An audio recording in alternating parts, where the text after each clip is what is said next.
Because the church culture is really about the kingdom of the left trying to manage the kingdom of the right, and it can't.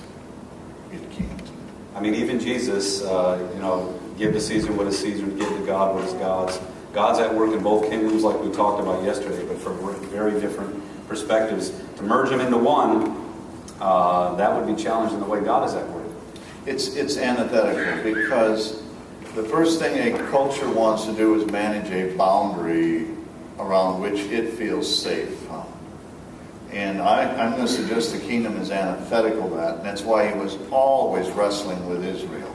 Even on the day, because Peter or the 12 in chorus said the very moment he was ascending into heaven, will you restore the kingdom to Israel? That's a church culture question, i.e. are you going to make Jerusalem the centerpiece once again? Since you are David's greater son, we remember what it was like when David's first son Solomon ran the world. And the world ran to the church to learn about Yahweh. I mean, you read 1 Kings 8, 9, and 10. Fascinating story of church culture at its best. The Queen of Sheba, and it says all the leaders of the world, all the rulers of the earth came to Jerusalem, sought audience with Solomon to hear the wisdom God had put in his heart. I think it's 1 Kings 10. It's an incredible statement.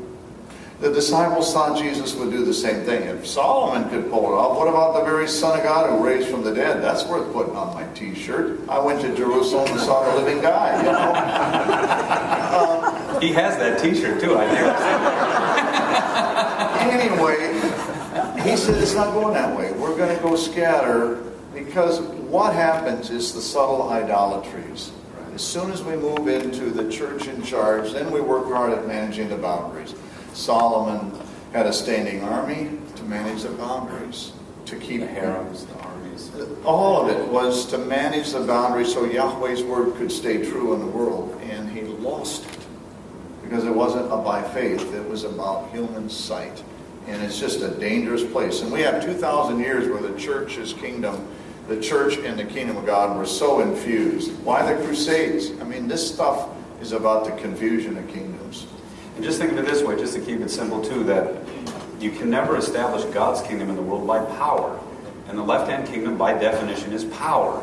It's the difference between me giving freely my resources to the poor, or they take it from me and give it to the poor. You're never going to be able to establish the servanthood kingdom of grace alone through faith in Jesus by someone telling you you will do it. And if you don't, you're gone. And so there's a sense where, but God has a purpose for that kingdom of power to keep all hell from breaking loose. That's kind of what it's there for. So that there's peace, there's roads, there's opportunities for us to walk down those roads and tell them about the kingdom of grace that lives forever and ever, that cannot be shaken.